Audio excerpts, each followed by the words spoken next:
Hello everyone, welcome to this amazing platform of our channel Panesha for Competitive Examinations and I am Piyush। तो इस particular session में हम cover करने वाले हैं जीके पनेशा 2.0 सीरीज़ का। आई गेस आपका ये सेट नंबर 8 है।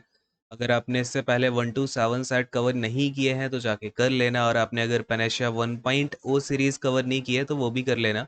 हम ये जो हमारी पेनेशिया सीरीज़ है इसमें रिसेंटली जो टीसीएस के आए हुए क्वेश्चंस होते हैं उनको डिटेल में कर रहे होते हैं, लाइक जो भी आपका टॉपिक उसमें कवर हो रहा है, आर्ट एंड कल्चर से रिलेटेड, करंट अफेयर से रिलेटेड, या जो भी इंपॉर्टेंट चीज़ें हैं ना जो कि आपकी मेनली सीजीएल के एग्ज़ाम में आ सकती हैं। अभी आने वाला जो आपका सीजीएल है या फिर सीएचएसएल का एग्ज़ाम होगा, सीपीओ का एग्ज़ाम तो खैर अब 1-2 दिन में ही है।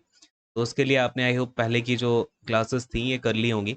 तो स्टार्ट करते हैं आज का सेशन एंड थोड़ा सा इसको मैं छोटा कर लेता हूँ। देखो, अब आपके पास ये वाला जो क्वेश्चन है ये अच्छा, ये जो पर्टिकुलर आज का सेट है ये आपका अभी एग्जामिनेशन हुआ था जो नवंबर में एसएससी ही कराती है आपका क्या बोलते हैं उसको, हेड कांस्टेबल मिनिस्टेरियल का एग्ज़ाम।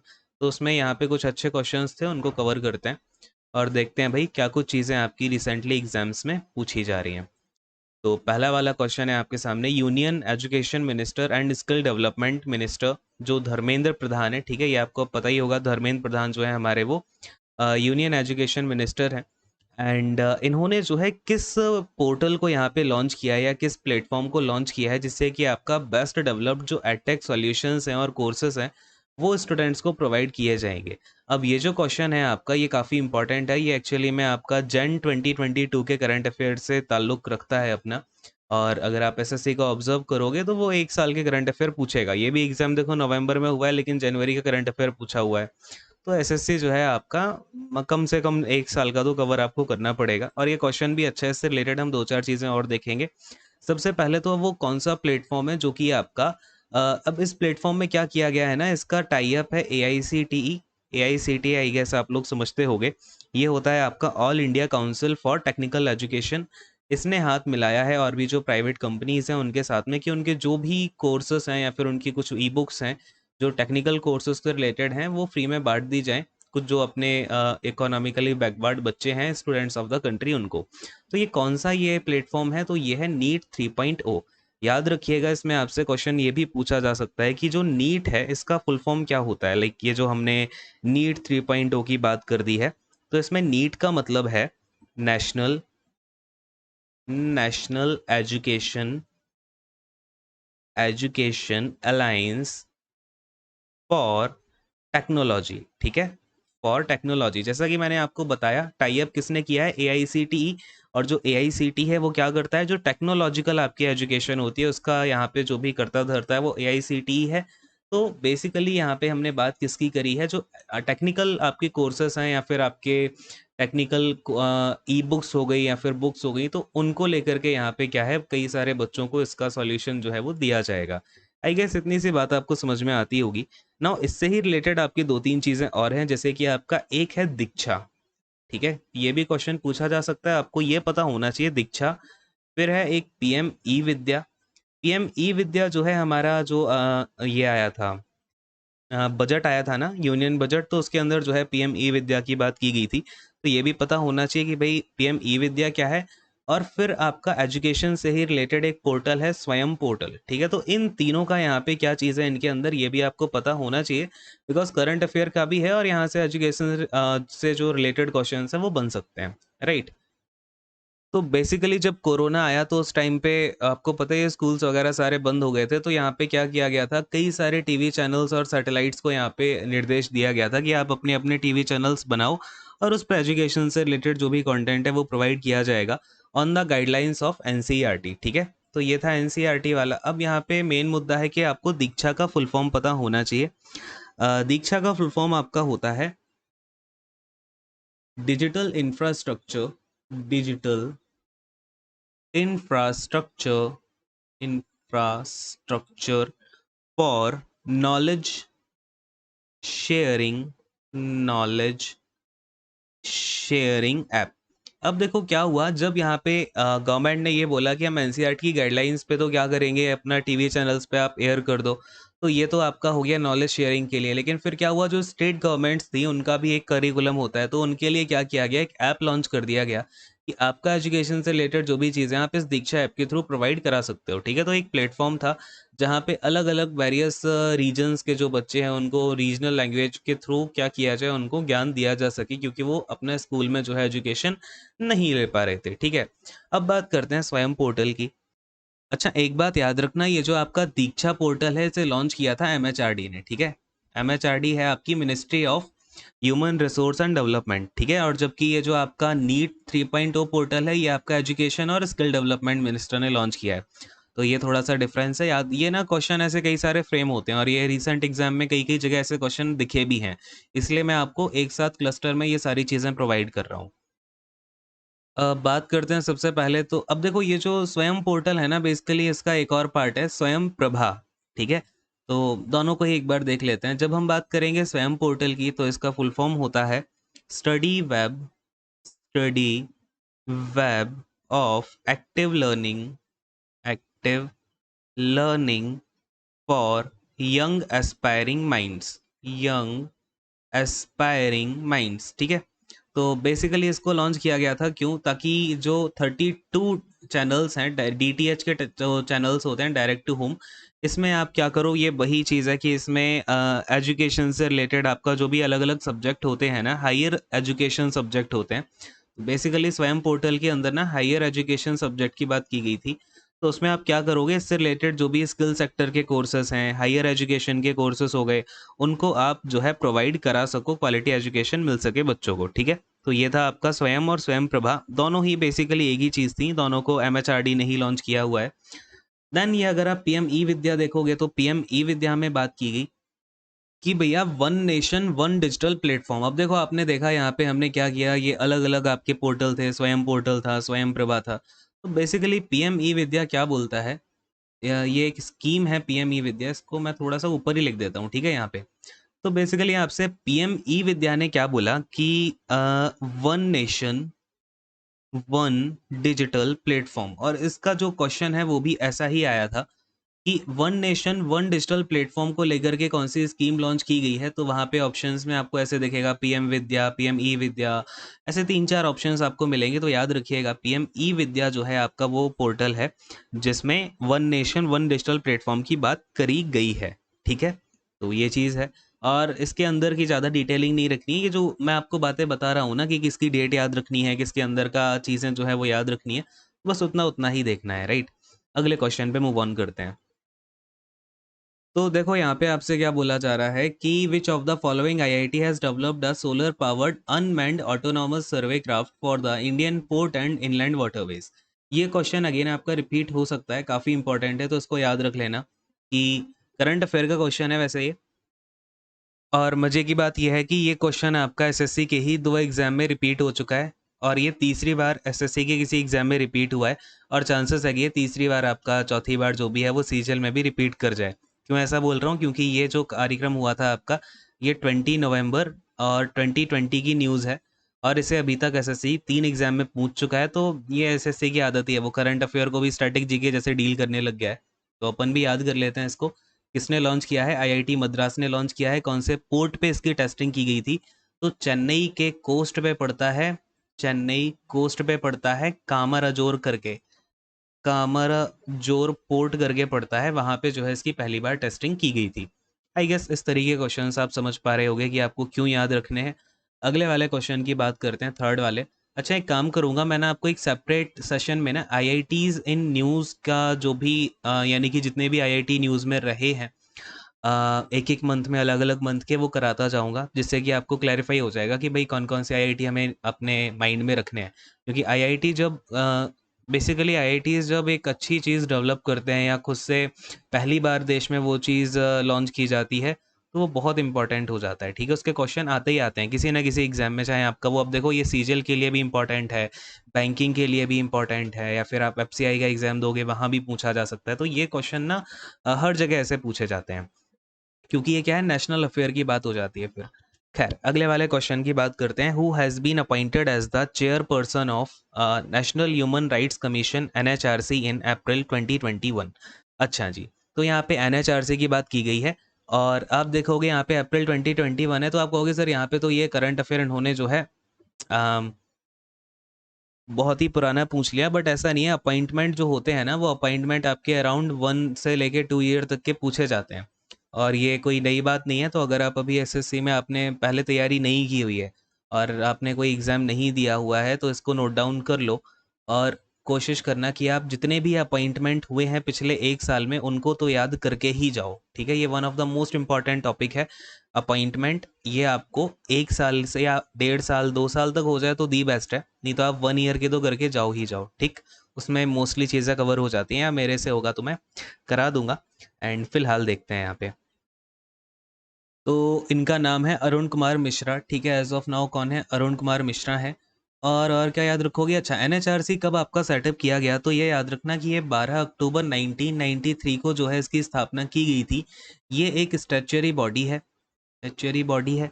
और इसके बारे में आपको क्या याद रखना है? इसके हेडक्वार्टर्स दिल्ली में है, ठीक है? ये बेसिकली जो भी संस्थाएं होती हैं ना नेशनल इंटरेस्ट की, वो दिल्ली में ही उनके हेडक्वार्टर्स हैं। तो ये थोड़ी सी बातें याद रखो, और मैं आपको एक काम करता हूँ, अपॉइंटमेंट कुछ मेजर मेजर वाले अभी ही करा देता हूँ, लिख लो इनको, ठीक है? लगे हाथ। तो इस सेशन में ना अभी मैं आपका जो कार्यक्रम है, आपका अक्टूबर वाले जो अपॉइंटमेंट हैं वो करा देता हूँ, और कोशिश करूँगा कि आगे आने वाले जो भी सेशंस हैं उसमें मैं धीमे धीमे करके एक दो मंथ के इंपॉर्टेंट अपॉइंटमेंट जो है वो कवर करा दूँ। तो देखो भाई, सबसे पहले बात आती है हमारे चीफ जस्टिस ऑफ इंडिया की, सीजेआई ऑफ इंडिया। अभी 50th नंबर के जो है आपके चीफ जस्टिस नियुक्त किए गए हैं, इनका नाम क्या है? तो ये हैं आपके चंद्रचूड़ जी। चंद्रचूड़ जी जो हैं, ये आपके अभी 50th सीजेआई नियुक्त किए गए हैं। इनसे पहले कौन थे? तो इनसे पहले जो 49th नंबर के थे वो थे मिस्टर यूयू ललित। और इसके अलावा आप क्या याद रखोगे? अच्छा, चीफ जस्टिस के रूप में इनका कार्यकाल कितना रहेगा चंद्रचूड़ जी का? तो अभी ये 2 साल तक रहेंगे, यानी कि इनका कार्यकाल खत्म हो जाएगा 10th ऑफ नवंबर 2024 को, क्योंकि ये बेसिकली इन्होंने जो शपथ ली है वो 9th नवंबर को ली थी, है ना? तो 2 साल बाद जो है इनका कार्यकाल समाप्त हो जाएगा, और पहले से इनकी जो बातचीत थी वो अक्टूबर में सुगबुगाहट शुरू हो गई थी। ये चीज़ आपको याद रखनी है, ठीक? इसके अलावा अगर हम अपॉइंटमेंट में बात करें तो फिर आपका एक आईएएफ के बारे में आपको याद रखना है। आईएएफ क्या है? इंटरनेशनल एस्ट्रोनॉमिकल फेडरेशन होता है ये। International astronomical astronomical federation. अब देखो, एस्ट्रोनॉमी में क्या है कि रिसेंटली जितने भी फेडरेशन हैं, या फिर अगर हम बात करते हैं बेस्ट एस्ट्रोनॉमर का अवार्ड किसको मिला है, तो ये इसमें इंडिया के लोग काफ़ी ज़्यादा निकल के आ रहे हैं, तो इनका नाम भी इम्पोर्टेंट हो जाता है। इसके जो वाइस प्रेसिडेंट हैं, ठीक है, वीपी, ये बनाए गए हैं मिस्टर अनिल कुमार। कौन बनाए गए हैं? अनिल कुमार बनाए गए हैं, तो याद रखिएगा इसको, ठीक? इसके अलावा अभी अक्टूबर में सीआरपीएफ के जो हैं डायरेक्टर जनरल बनाए गए हैं सुजॉय लाल, ठीक है? ये भी अपना एक तरीके से आपको याद रखना है। फिर अगर हम सीआरपीएफ के डीजी हो गए, और आईटीबीपी के डीजी भी जो है वो चेंज हुए हैं, तो ये भी आपको याद रखना है। तो देखो, अगर हम बात करते हैं आईटीबीपी के डीजी की, तो ये बनाए गए हैं आपके आई गेस अरुण दयाल जो है ये बनाए गए हैं। अच्छा, एक बार ये चेक कर लेना, मुझे आई गेस हाँ अरुण दयाल ही उनका नाम है, तो एक बार चेक जरूर कर लेना ये। इसके अलावा अगर हम बात करते हैं तो आपका अक्टूबर में बीसीसीआई के प्रेसिडेंट बनाए गए हैं, अभी आपको पता ही होगा कौन बनाए गए हैं? रॉजर बिन्नी। सौरव गांगुली जो है अब प्रेसिडेंट नहीं है, रॉजर बिन्नी है। तो याद रखिएगा, ये क्वेश्चन तो आएगा ही आएगा, किसी ना किसी शिफ्ट में ज़रूर चमकेगा, ठीक? और कौन से नंबर के प्रेसिडेंट हैं ये? तो फिर 36th नंबर के प्रेसिडेंट हैं आईसीसीआई के, सॉरी बीसीसीआई के। एंड और अगर हम बात करें 35th कौन से थे, तो वो थे सौरव गांगुली। कई बार ना ऐसे पूछ लिया जाता है कि 35th कौन से थे, तो बच्चे जो है कंफ्यूज हो जाते हैं कि हमें रिसेंट वाले का नाम देना है। तो आपको जब इंपॉर्टेंट ऑर्गेनाइजेशंस की बात की जाती है ना, तो अभी कौन बने हैं उसके पिछले कौन से थे, लाइक सीजेआई हो गए, या फिर ये बीसीसीआई के प्रेसिडेंट हो गए, काफ़ी न्यूज़ में रहे हैं ना, या फिर आपका यहाँ पे कोई गवर्नर हो गए अपने, ठीक है, प्रेसिडेंट हो गए। तो ये चीज़ें आपको पीछे पीछे वाले भी पता होने चाहिए, राइट?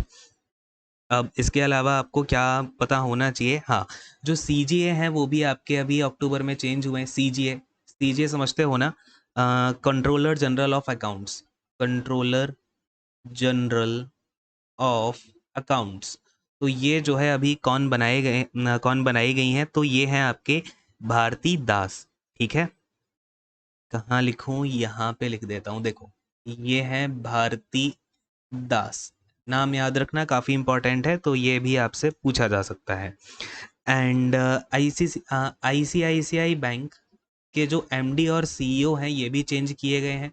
एमडी एंड सीईओ कौन बनाए गए हैं, तो इनका नाम याद रखना, संदीप बख्शी। कौन बनाए गए हैं भाई, संदीप बख्शी। अच्छा, और कोशिश करना कि जितनी चीज़ें मैं एक वीडियो में बताता हूँ ना, तो वो उसी के उसी दिन आपको याद भी हो जाए, है ना, उनको रिवाइज भी करना है लिखने के बाद। फिर ऐसे ही अगर हम बात करते हैं, आपका एक इम्पॉर्टेंट बैंक है पीएनबी। तो पीएनबी के चेयरमैन अभी चेंज हुए हैं अक्टूबर में ही। इनका नाम है अतुल कुमार। ठीक है, क्या नाम है, अतुल कुमार। तो ये भी आपको याद रखना है। अच्छा, ये बैंक के साथ में लिखा दिया, सो दैट आप कोशिश करो कि इन चीज़ों को जो है आप याद रख पाओ, रिटेन कर पाओ। बार बार देखोगे तो याद हो ही जाएगा अपने आप। ठीक, और क्या हुआ है आपका, हाँ, इराक के प्रेसिडेंट का नाम क्या है भाई, बताइए ज़रा। ये मैं आपसे कमेंट सेक्शन में इसका आंसर चाहता हूँ कि इराक के जो रिसेंटली प्रेसिडेंट बनाए गए हैं वो कौन से बनाए गए हैं और किस नंबर के हैं। वह चलो खैर, नंबर मत बताओ, ये बताओ उनका नाम क्या है। ठीक है, ये पूछ लिया जाता है कभी कभी इस तरीके के क्वेश्चंस भी। और यूके के पीएम तो पता ही होगा, ठीक है, सभी को पता है, ऋषि सुनक जो है वो बनाए गए हैं। अच्छा, ऋषि सुनक ने जो है वो इलेक्शन तो ये हार गए थे, कैसे बन गए ये पीएम, तो ये पता है ना कि इनको जो है 100 लोगों का सपोर्ट सबसे पहले मिल गया था बाद में अपनी पार्टी से, तो ये जो है वहाँ के पीएम बन गए। फिर ऐसा नहीं है कि दोबारा से इलेक्शन वगैरह करवाए गए हों। हाँ। अच्छा, हाई कोर्ट से भी अच्छे खासे क्वेश्चन आते हैं अपॉइंटमेंट के। तो 4 हाई कोर्ट हैं जिनके अक्टूबर में जो चीफ जस्टिस है वो चेंज किए गए हैं। उनके नाम भी अब मैं आपको लिखा ही देता हूँ, क्या ही छोड़ना। देखो, वैसे ये चीज़ें जो है अलग सेशन में कराता हूँ मैं, लेकिन एक साथ ही अभी देख लेते हैं। यार, एक तो मेरा ये पेन स्टक हो जाता है, क्या दिक्कत है। देखो, हम बात कर रहे हैं यहाँ पे 4 हाई कोर्ट की। कौन कौन से वो हाई कोर्ट हैं देखते हैं। एक तो राजस्थान हाई कोर्ट के यहाँ पे चीफ जस्टिस चेंज हुए हैं, दूसरे जे के हुए हैं, और तीसरे आपके लद्दाख के हुए हैं। एंड चौथे नंबर पे अगर हम बात करें तो राजस्थान हो गया, जम्मू कश्मीर हो गया, लद्दाख हो गया, अपना कौन सा बच गया अभी, राजस्थान हो गया, एक कर्नाटक के, हाँ, कर्नाटका के जो है आपके चीफ जस्टिस जो है चेंज हुए हैं हाई कोर्ट के। अगर बात करते हैं कि सबसे पहले आपका एक मिनट यार, ये क्या कर दिया मैंने, जम्मू कश्मीर और लद्दाख का ना एक ही हाई कोर्ट है, ये एक ही यहाँ पे जज बैठेंगे। तो राजस्थान के जो जज बने हैं वो बने हैं पंकज मिथल। और अगर हम जे एंड लद्दाख की बात करें तो इसके चीफ जस्टिस बनाए गए हैं अली मोहम्मद। और अगर हम कर्नाटका की बात करते हैं तो इसके चीफ जस्टिस बनाए गए हैं प्रसन्ना बी वरले। प्रसन्ना बी वरले। ठीक, तो ये जो है आपको बेसिकली 3 के याद रखने। एक और यार हाई कोर्ट था, बेसिकली 4 के चेंज हुए हैं। 3 तो ये हो गए और एक चौथा मुझे अभी याद नहीं आ रहा, बाद में अगली वाली क्लास में कराऊंगा, ठीक है।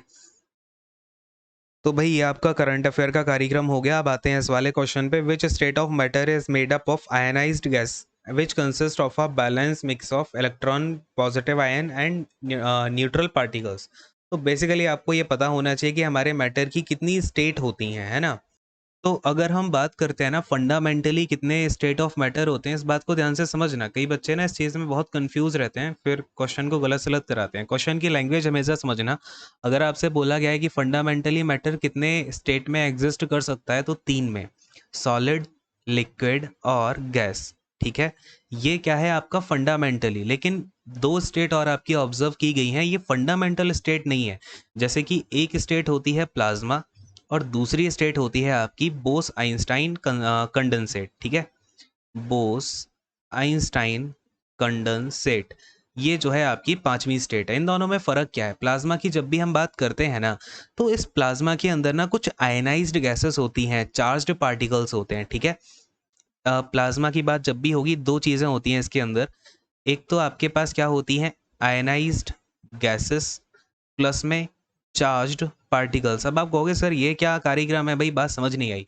आपने फायर देखी है ना, फायर, अब उस फायर को आप कौन सी स्टेट में लेके जाओगे मैटर की, क्या ये सॉलिड है फायर, क्या ये लिक्विड है, क्या ये गैस है, नहीं। फायर के अंदर गैस भी होती है, आयनाइज्ड गैसेस होती हैं और इसके अंदर चार्ज्ड पार्टिकल्स पाए जाते हैं।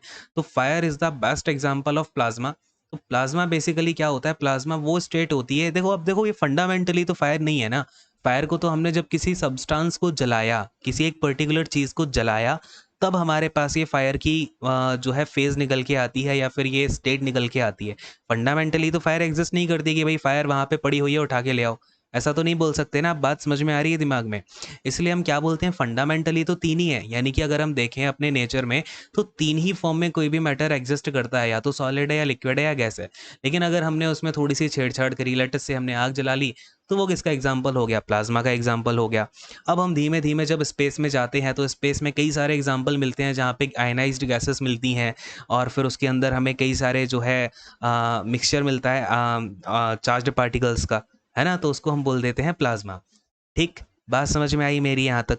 अब अगर हम बात करते हैं भाई फिर ये बोस आइंस्टाइन कंडेंसेट क्या है, तो बोस आइंस्टाइन कंडेंसेट क्या है ना, जैसे कि अगर हम किसी भी सब्सटेंस को बहुत ही उसका टेम्परेचर कम कर देते हैं, ठीक है ना, बहुत लो कर दिया हमने उसका टेम्परेचर, तो आपको उसका जो मैटर का स्टेट है ना उसमें चेंज देखने को मिलेगा। तो वो फंडामेंटली तो एग्जिस्ट नहीं कर रहा था, लेकिन जब हमने उसका टेम्परेचर बहुत कम कर दिया तो उसकी फॉर्म जब चेंज होती है तो उसको बोलते हैं बोस आइंस्टाइन कंडेंसेट। बात की गहराई आप समझ पा रहे हैं? अरे बोलो हाँ या ना। बाकी इसके ऊपर और भी रिसर्च चल रही है, लेकिन आपको इतनी सी बातें दिमाग में होनी चाहिए। क्लियर है यहाँ तक? चलिए अगले वाले क्वेश्चन पे बढ़ते हैं अपने। अगला वाला क्वेश्चन हमसे क्या कह रहा है, देखो, which place in India is famed for the celebration of Dev Deepawali. बहुत बढ़िया क्वेश्चन है। देखो, अगर हम देव दीपावली की बात करें तो ये वाराणसी में जो है मेजरली मनाया जाता है, वाराणसी में, और इसे झारखंड के कई हिस्सों में जो है मनाया जाता है। ठीक, तो मेजरली कहाँ पे मनाया जाता है, वाराणसी में। इसका राइट आंसर तो अपना वाराणसी हो गया। नाउ अगर मैं आपसे बात करूँ, ये इसका क्वेश्चन ना ये भी आएगा, देख लेना किसी ना किसी शिफ्ट में टपकेगा कि भैया देव दीपावली हम कब मनाते हैं। तो याद रखना, आपको आपने हिंदू मंथ देखे होंगे ना कि कार्तिक है, कार्तिक का महीना चल रहा है। तो जब कार्तिक का महीना आता है, कार्तिक महीना, और इस कार्तिक महीना में जो फुल मून दिखता है हमें, यानी कि इसको हम क्या बोलते हैं, पूर्णिमा। तो कार्तिक महीने की पूर्णिमा के दिन हम मनाते हैं देव दीपावली। ठीक, तो याद रखिएगा इसको बहुत अच्छे से। एंड इसी के आसपास मनाया जाता है आपका गंगा महोत्सव। ठीक है, तो ये भी आपको याद रखना है बहुत अच्छे से कि भैया गंगा महोत्सव कब मनाया जाता है। तो जब हम देखो कार्तिक पूर्णिमा के दिन क्या मनाते हैं, देव दीपावली मनाते हैं ना, तो कार्तिक पूर्णिमा के 5 दिन पहले से हम स्टार्ट कर देते हैं गंगा महोत्सव। ये 5 दिन तक चलता है, 5 डेज तक, और एंड हो जाता है ये आपका कार्तिक पूर्णिमा के दिन। ठीक, एंड और आपको क्या याद रखना है कि देव दीपावली का बेसिकली हम ये क्या क्यों इसका हमने वाराणसी का ओरिजिन जो हुआ है इसका वाराणसी क्यों बोला गया है, क्योंकि जो गंगा नदी है, बोला जाता है जो गंगा नदी है उसमें भगवान जो है वो स्नान करते हैं इस दिन, और उसी के उपलक्ष्य में जो है हम ये देव दीपावली का उत्सव मना रहे होते हैं। ठीक है, तो ये कुछ चीज़ें आपको पता होनी चाहिए। और ये स्टार्ट कब से हुआ, तो 1991 से हमने देव दीपावली को मनाना स्टार्ट किया है। सारे के सारी चीज़ें ये इंपॉर्टेंट है, कहीं ना कहीं आपको ये फिर से रिपीट होता हुआ क्वेश्चन मिलेगा बदल के अब जो चीज़ें बताई हैं उनसे। अगले क्वेश्चन पे आते हैं भाई। अरे यार, ये मैथ सेक्शन पढ़ना है क्या आप लोगों को? हाँ, बार बार मैथ सेक्शन आ जा रहा है।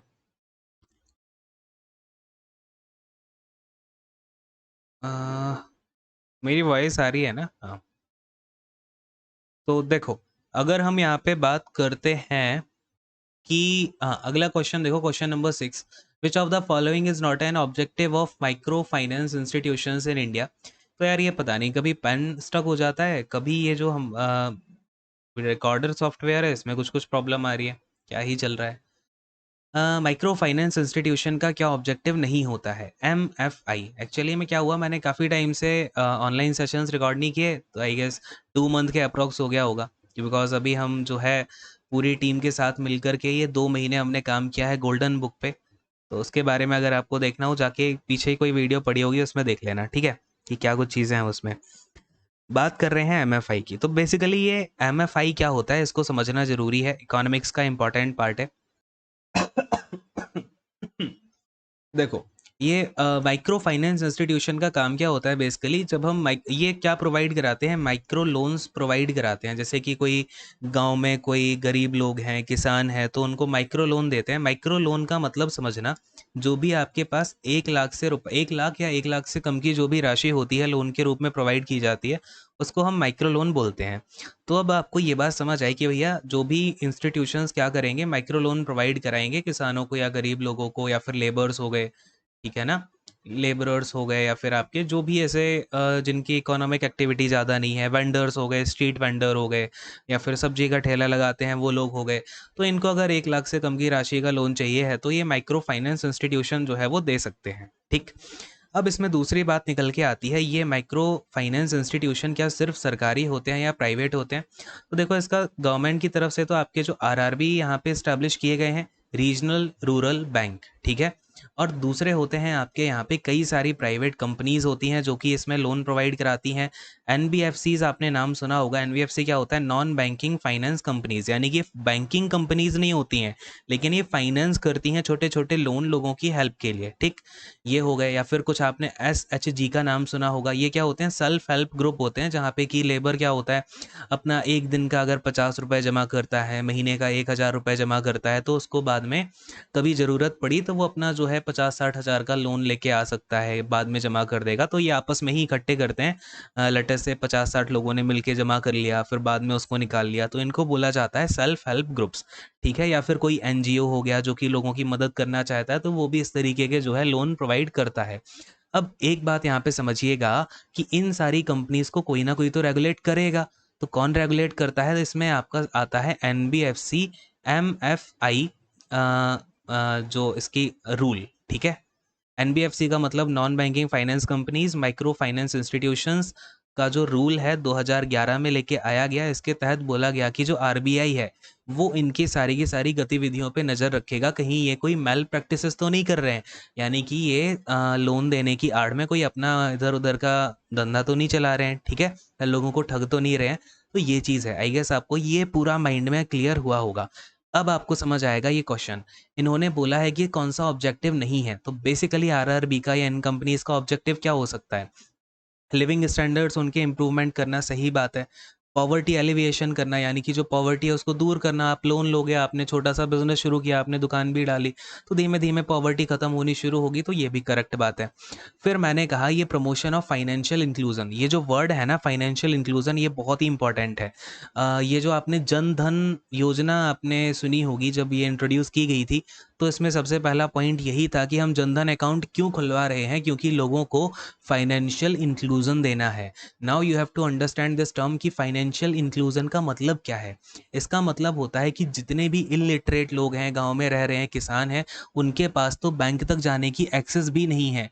कोई हमारे बहुत दूर जाके कहीं एसटी लोग रह रहे हैं, कहीं पे ट्राइबल्स रह रहे हैं, तो उनके पास तो एक्सेस ही नहीं है कि भैया बैंकिंग का कोई टच पॉइंट हो उनके पास। अब देखो यार, इसमें ना पूरी आधी से ज़्यादा तो इकोनॉमिक्स ऐसे ही कवर हो जाती है आपकी। जब हम बात करते हैं टच पॉइंट की, यानी कि कुछ मैंने कहा बैंकिंग टच पॉइंट है। बैंकिंग टच पॉइंट का मतलब हो गया जहाँ पे कोई भी कस्टमर है या कोई भी बंदा है, वो बैंकिंग सिस्टम से जाके जुड़ पाए। इसका एग्जांपल आपका कोई एटीएम भी हो सकता है, कोई बैंक भी हो सकता है, कोई एक छोटी सी शाखा हो सकती है उस बैंक की, है ना, जहाँ पे कोई भी आप अगर बैंकिंग सिस्टम से थोड़ा सा आप रिलेट हो पाए, उसी चीज़ को हमने बोल दिया टच पॉइंट। एटीएम किसका एग्जांपल है? बैंकिंग टच पॉइंट का एग्जांपल है।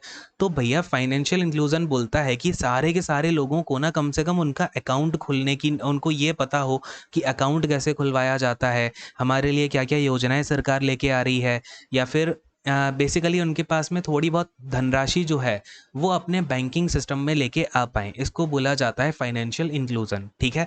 तो ऑफ कोर्स अब जब लोगों के पास थोड़ा बहुत पैसा आएगा, तो इससे फाइनेंशियल इंक्लूजन का जो है प्रमोशन होगा। बात समझ में आती है इतनी सी। बट जब मैंने ये सेकंड वाला पॉइंट देखा कि जो पुअर का क्रेडिट स्कोर है वो इम्प्रूव हो जाएगा क्या, तो भैया जिस गरीब के पास में वो लोन ही लेके आ रहा है 20,000 से लेके 1 लाख तक, तो सो दैट वो अपना काम चला ले, क्या इससे उसका क्रेडिट स्कोर इम्प्रूव होगा? जब मैंने बात कर दी ये होते ही एनबीएफसी है, तो उसमें क्रेडिट स्कोर का कोई मतलब ही नहीं रह जाता, ठीक। तो यहाँ पे इसमें कोई ये आपका जो है पॉइंट ऑब्जेक्टिव नहीं होता है कि हम क्रेडिट स्कोर को इम्प्रूव करें या ना करें, इससे कोई फ़र्क नहीं पड़ता, ठीक। आई गेस आपको पूरी की पूरी सिचुएशन जो है अब समझ में आई होगी। चलो खैर यार, अगले वाले क्वेश्चन पे आते हैं। अगला क्वेश्चन आपसे बोल रहा है कल्याणी अम्मा इज एसोसिएटेड विथ। तो बहुत बढ़िया क्वेश्चन है। आई गेस मैं इनके बारे में आपसे पनेशा के 1.0 सीरीज के इसी एक में बात कर चुका हूँ क्या, कल्याणी अम्मा जी के बारे में, क्योंकि ये क्वेश्चन जो है आपका फिर से देखो फंस गया। मैं यार बहुत परेशान हो चुका हूँ। ये देखो अब सॉफ्टवेयर फंस गया इसका। अब आप लोगों को मेरी बस ऑडियो आएगी, मैं कुछ भी अरे वाह, लिखता दिखाई तो दे रहा है बट मुझे समझ नहीं आ रहा कि मैं कहाँ लिख रहा हूँ ये। तो देखो कल्याणी अम्मा आपका एसोसिएटेड है किनके साथ में, कौन से डांस के साथ में, तो ये है आपका मोहिनी अट्टम। ये मैं आपको पहले भी बता चुका हूँ, 3-4 लोगों का नाम बताया था, उसमें एक कल्याणी अम्मा था। देखो क्वेश्चन रिपीट हो गया ना अभी, मोहिनी अट्टम से रिलेटेड है। अब आपको मैं थोड़ा-सा ज्ञान देता हूँ। ये मैं आपको बता चुका हूँ ना कि कितने अपने यहाँ पे क्लासिकल डांसर्स हैं, 8 है कि 9 है? चलो कमेंट करके बताना 8 है कि 9 है? और अगर आप 8 बोल रहे हो तो ये किसने यहाँ पे इसको अप्रूवल दिया है? अगर आप 9 बोल रहे हो तो किसने अप्रूवल दिया है? सारी चीज़ें बता चुका हूँ। जिसने गलत बताया उसको उल्टा लटकाऊँगा, सही बताओगे तो कमेंट पिन कर दूँगा, ठीक है? अब हम कलर चेंज करते हैं और प्रोग्राम शुरू करते हैं। देखो, आपके पास 8 क्लासिकल डांसर्स जैसे अगर देखा जाए तो हमारा जो संगीत नाटक अकेडमी है वो 8 क्लासिकल डांसर्स को मानता है। सबसे पहले अगर हम बात करते हैं भरतनाट्यम की, भरतनाट्यम, तो भरतनाट्यम को यहाँ पे सबसे पहले तो ये बताओ भरतनाट्यम कौन से स्टेट से ओरिजिनेट होता है? तो आपको पता होगा भैया, तमिलनाडु से ये ओरिजिनेट होता है। इसको यहाँ पे अगर मैं बोलूँ इसको रिवाइव किसने करा था, ठीक है? ये क्वेश्चन आजकल कई देखने को मिल रहे हैं। अम, कि क्लासिकल डांसर्स को रिवाइव कराने वाले पर्सन का नाम क्या था, ठीक है? तो उनके मैं आपको नाम लिखा रहा हूँ, याद रखना, ये मे बी रिपीट हो कई सारे एग्जाम्स में। तो अगर हम भरतनाट्यम की बात करते हैं, इसमें नाम आता है कृष्णा अय्यर जी का, कृष्णा अय्यर और रुक्मिणी देवी, ठीक है? रुक्मिणी देवी, इन्होंने जो है काफ़ी काम किया भरतनाट्यम के रिवाइवल को लेके। बेसिकली इसका जो ओरिजिनेशन है वो इन दोनों की साझी मेहनत से मिलकर ही हुआ है।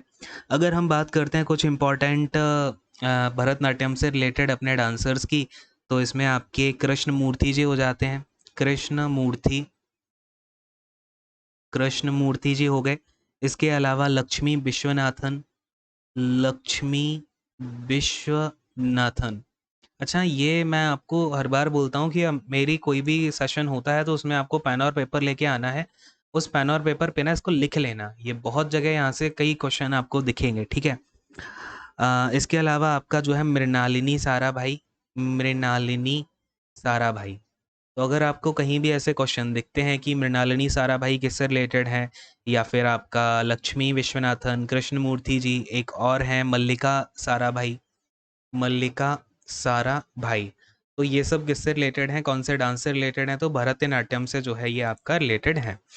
अब हम ऐसे ही बात करते हैं तो अपना कुचिपुड़ी आ जाता है। फिर से थोड़ा सा नीचे आना पड़ेगा। देखो भाई, अब बात हम करेंगे यहाँ पे कुचिपुड़ी की। कुचिपुड़ी, चलो बताओ कौन से स्टेट से आपका ये ओरिजिनेट होता है? बेसिकली कौन से स्टेट में जो है कुचिपुड़ी लोक नृत्य, सॉरी, क्लासिकल डांस किया जाता है? आंध्र प्रदेश, ठीक है? आंध्र प्रदेश में किया जाता है। अगर हम बात करें किसने जो है इसका ओरिजिनेट करा या फिर कौन इसके जो है रिवाइविंग पर्सन थे, तो ये थे बाला बाला सर बाला सरस्वती एंड रागिनी देवी, रागिनी देवी, ठीक? इन दोनों के नाम आपको याद रखने हैं। इन्होंने क्या किया था, बेसिकली रिवाइव किया था कुचिपुड़ी को। और अगर हम इससे रिलेटेड फेमस पर्सनैलिटीज़ की बात करते हैं तो उसमें आपके राधा एंड राजा रेड्डी, राजा रेड्डी, ठीक है? ये दो अलग अलग पर्सन हैं। इसके बाद यामिनी कृष्णमूर्ति, यामिनी कृष्ण मूर्ति, और फिर इसके बाद में आ जाती हैं यामिनी कृष्णमूर्ति हो गई, और इंद्राणी रहमान, इंद्राणी रहमान, ठीक? इंद्राणी रहमान ये हो गया। फिर इसके बाद कलर थोड़ा सा चेंज कर लेता हूँ, है ना? कुचिपुड़ी हो गया। फिर आता है आपका कथकली। कथकली बताओ भाई कौन से स्टेट से रिलेटेड है? तो ये है आपका केरला। बेसिकली ओरिजिनेट कहाँ पे हुआ? केरला में हुआ। इसको रिवाइव किसने कराया? तो वीएन मेनन बहुत ही इंपॉर्टेंट पर्सन है, ठीक है। वीएन मेनन ने जो है कथकली को लेकर के बहुत काम किया। और अगर हम इससे रिलेटेड इंपॉर्टेंट लोगों की बात करते हैं तो इसमें गुरु कुंचु कुरूप, गुरु कुंचु कुरूप हो गए। और इसके अलावा गोपीनाथ कोट्टाकल, गोपीनाथ कोट्टाकल। और शिवरमण, शिव रमन। और गीता गांगुली, गीता गांगुली, ठीक है। तो ये जो है आपको यहाँ पे याद रखना है। कथकली से रिलेटेड सारे के सारे पर्सन हो गए अपने। भरतनाट्यम हो गया, कुचिपुड़ी, कथकली, फिर ओडिसी, ठीक है। ओडिसी भी अपना क्या है? क्लासिकल डांस है। कलर एक बार फिर से चेंज करता हूँ तो black colour. Odissi, Odissi dance की अगर हम बात करें, नाम से ही पता चल रहा है कौन से स्टेट से रिलेटेड है, तो उड़ीसा से है।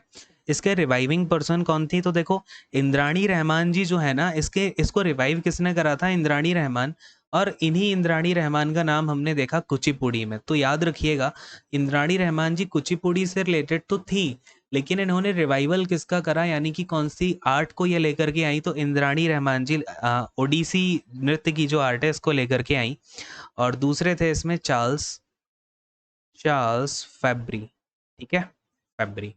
तो ये दो हो गए। और अगर हम इससे रिलेटेड लोगों की बात करते हैं तो पंकज चरण दास, पंकज चरण दास हो गए। इसके अलावा आपके केलू चरण मोहापात्रा, ये क्वेश्चन तो देखो आया हुआ है इसी साल, केल आई गेस फेज 10 में आया था। केलू चरण मोहापात्र, मोहापात्रा। इसके अलावा सोनल मानसिंह हो गए, सोनल मान सिंह।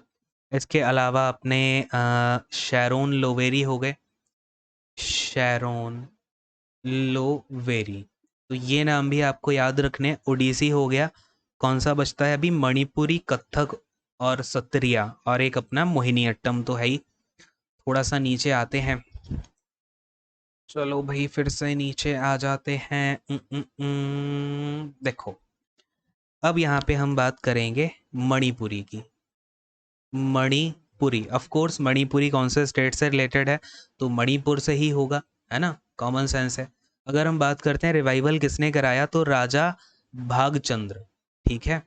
राजा भागचंद्र जी जो है इससे रिलेटेड रहे हैं। इन्होंने इसके रिवाइवल के लिए बहुत काम किया।